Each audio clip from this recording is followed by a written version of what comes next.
Right, so this is how I collect student STL files and then upload for editing to send to the 3D printer. So this is just my little practice STEM class here. Within the classwork, I create an assignment. Normally just name it, submit STLs here. 00, if you have a ton of things in your Google Classroom, it kind of helps it stay at the top in the future.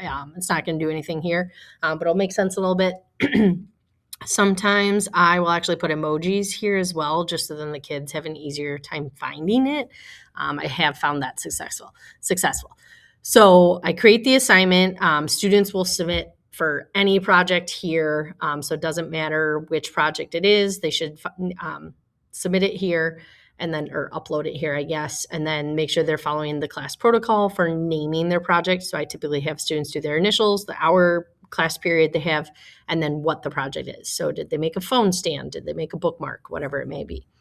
So then when it's actually time for me to upload it, I will go to my Dremel print cloud and I will go to upload new and I'm going to choose the file. I'll also say you have to make sure you have Google Drive installed on your device so that you have it here in your Explorer. So that's typically like if you just Google Drive for Windows, you can download it, but you have to have that installed on your computer. So I'm going to go into my Google Drive and it will always start off kind of my drive and shared drives. I go into my drive.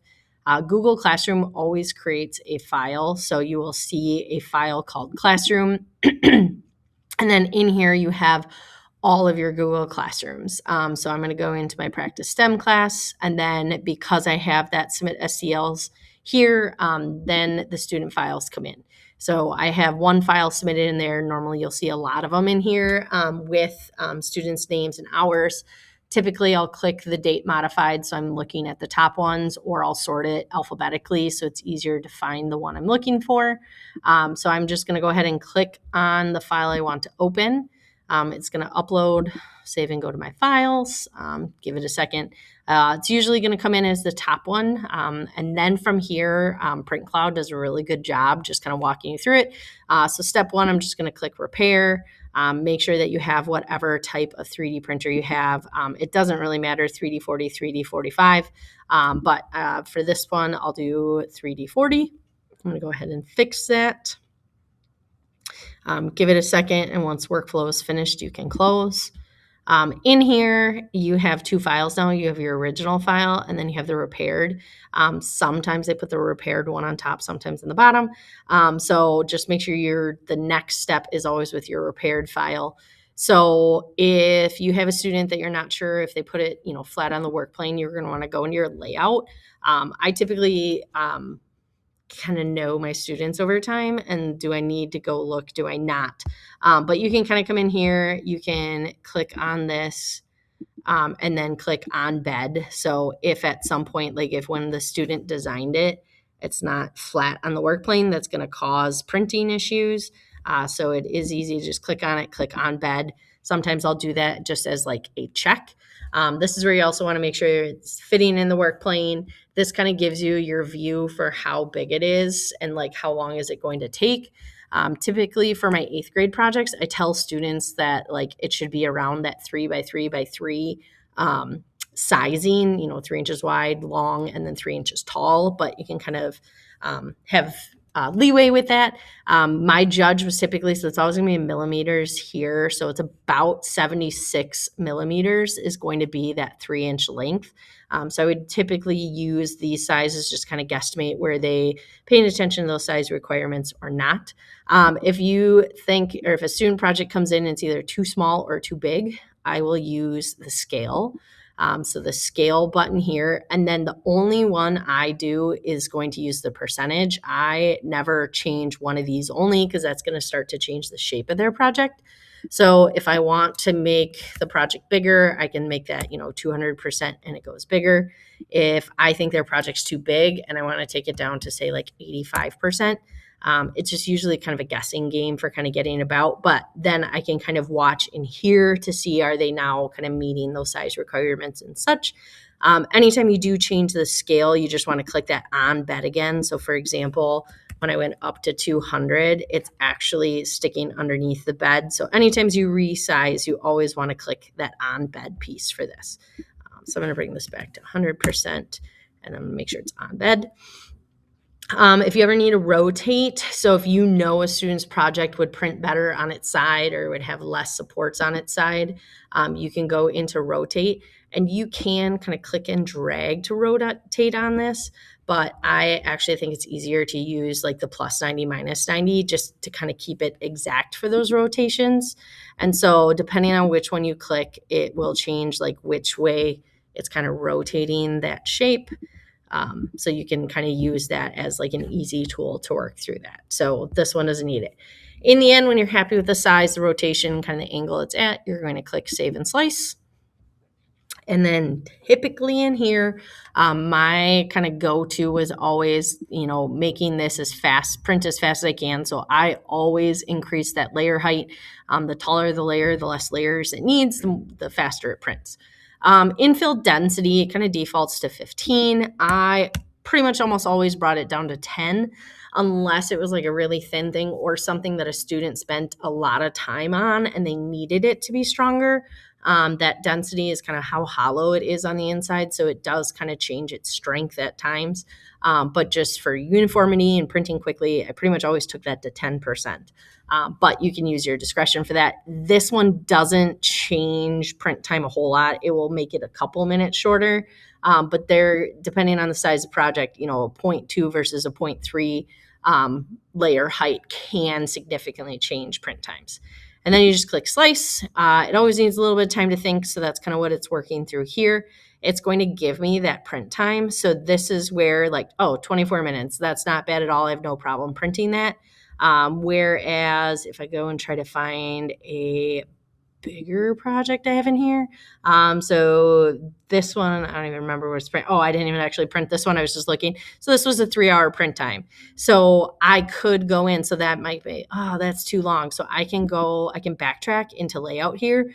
And if this is too big, then I would just slice this. So I'm going to take that down to like an 80% and make sure it goes back on bed, and then save and slice it a second time. And then this helps me kind of compare print times. I'm like, okay, am I happier with that? Will that finish in time? Does that kind of meet the requirement for printing? So I'm going to give it time and see how this one changes in print time. Hopefully. Okay. Yeah. So we just cut print time in half, and that was just by decreasing it down to 80%. So if you're like, now that's too short, I can give them more time. You could maybe go in. If you want to delete it out, you can just click the X over here to delete that file. And then I could just go in again and maybe take it to 90%, whatever it may be. To view your supports, and I didn't normally check supports, like I just trusted the program. But if you're curious to see like what are supports going to look like, if you do the build preview, anything in pink is supports. So because this doesn't have a flat bottom and it's rounded, it's going to add in those supports to kind of support kind of the rounded edges that aren't touching the build plate. So that's where you can see that one in there. Let me see if I can find, so I've got tons of old projects in here. So let me see. So like here, this was somebody's venom plant pot. So if I go in and preview this student's project, I can look at like what was it going to print for supports? Is it doing a ton of supports? Is it just doing a few supports?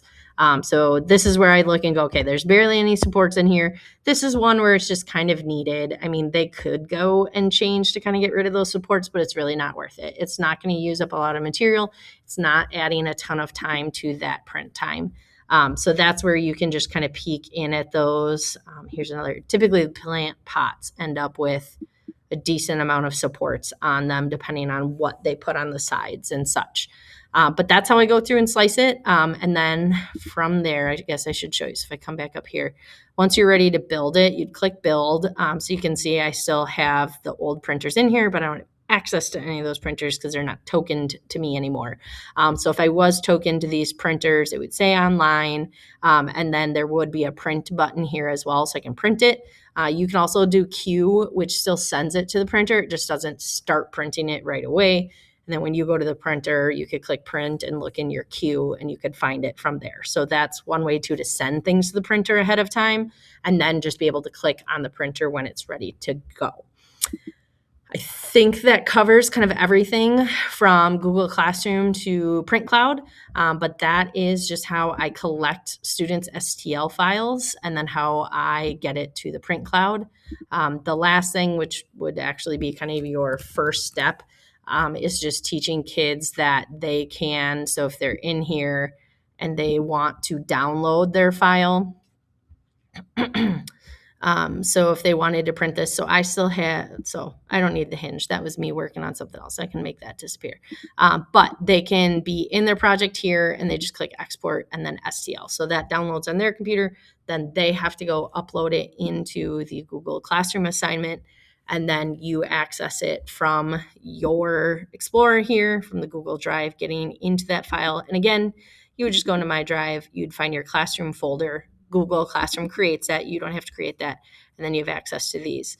As quarters go on and you have old ones, typically what I will do is I will just create a new folder in here and I'll call it old classes.